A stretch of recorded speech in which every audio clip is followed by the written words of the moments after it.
La loi fondamentale du Mali dit clairement que tous les Maliens naissent libres et égaux en droit et en dignité. De ce point de vue, un Malien ne peut pas traiter un autre Malien d'esclave. Donc il s'agissait de faire ce point lors de cette activité que l'AJICAD a organisée et que nous saluons. Parce qu'il faut multiplier des tribunes de ces gens pour pouvoir atteindre le maximum de personnes, sensibiliser les personnes et surtout la presse également, comptez beaucoup sur votre accompagnement. Parce qu'en la matière, il y a deux stratégies. Il y a la stratégie de la sensibilisation et du plaidoyer d'une part, et puis il y a la stratégie de la répression.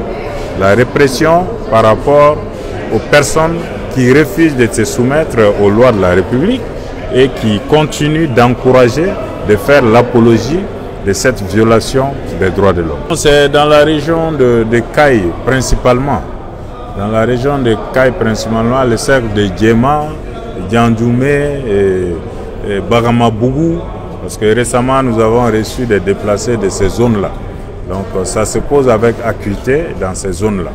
Donc les chiffres, comme je l'ai dit, à ce jour, les statistiques dont nous disposons font état de 800 000 victimes de ces pratiques. Vous savez, le fait que ces pratiques sont en train d'être répétées dans cette zone crée pratiquement un défi sécuritaire qui est la sécurité des personnes et de leurs biens. Maintenant, le vide juridique qu'il y a pas de loi qui incrimine cette pratique et qui fait que ces pratiques sont répétées. Donc les enjeux sont judiciaires et sécuritaires. Notre pays déjà traverse une crise multidimensionnelle liée au terrorisme, aux conflits inter- et intracommunautaires au centre du pays. S'il faut ouvrir un autre foyer de tension dans la région de Caille, c'est vraiment très dangereux pour le pays. Et puis le drame, c'est que les victimes de ces pratiques peuvent être enrôlées par les terroristes.